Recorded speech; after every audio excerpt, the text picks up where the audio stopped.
And thousands of lives turned upside down by Hurricane Harvey, and the rescues and recovery continue far from over. Rick Leventhal joining me now live from Vidor, Texas with more. Rick? Hey, Judge, we're in a shopping center parking lot that is served as a relief center for evacuees and a place for folks to eat and coordinate before they head out on rescue missions across this area, which is heavily flooded. There are neighborhoods back there that remain underwater. We just came from there and spoke with a young lady who had just moved into her home with her father a couple of weeks ago. Hadn't even made the first payment on their house, and it's now about 3 feet deep in water. Behind me is a command post for the Louisiana National Guard. They are helping to coordinate the activities here. This whole area, Judge, was set up by volunteers before the feds or officials were able to set something up.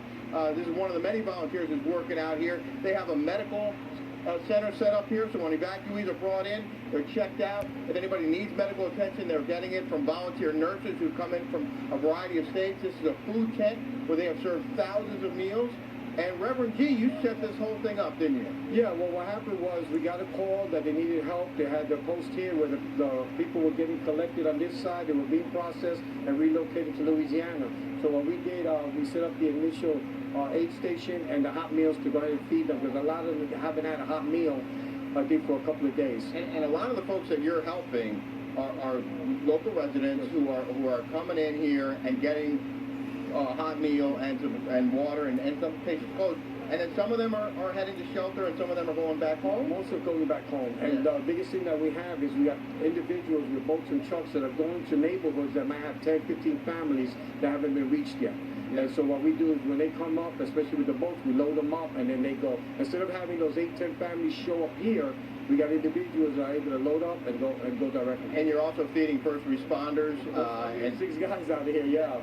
And where is all this food and water and stuff coming from? Always in a disaster, Katrina, Rita, Charlie, the first 2 weeks you're going to get the abundance of meat that's coming out of freezers, out of the restaurants, out of the supermarkets before they go bad. Yeah. So after the first couple of weeks, then it changes up. The other thing we've seen a lot of here, Judge, is members of the Cajun Navy. A lot of volunteers with boats, attached to pickup trucks.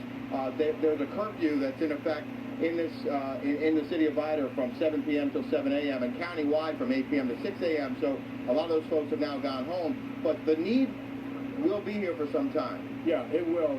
They were trying to go ahead and shut it down for us to not do food and groceries, but the abundance of people that keep showing up, they're letting us. And for the folks at home, Reverend G, who want to help, what do you need the most?